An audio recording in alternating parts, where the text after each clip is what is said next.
Okay, now we're ready to screw the window into the opening. We're going to check to make sure everything's nice and level after we start applying the screws.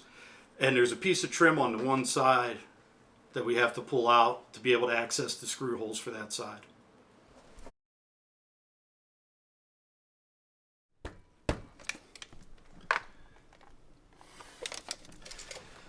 What I'm doing right now is I'm setting this window to depth of 1 inch from this piece of trim right here.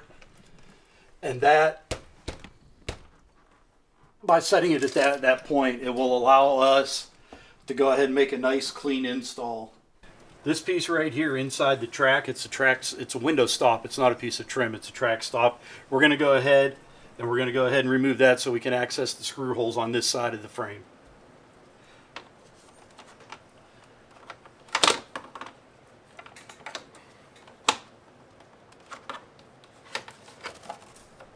Just pull it loose and it pops right out.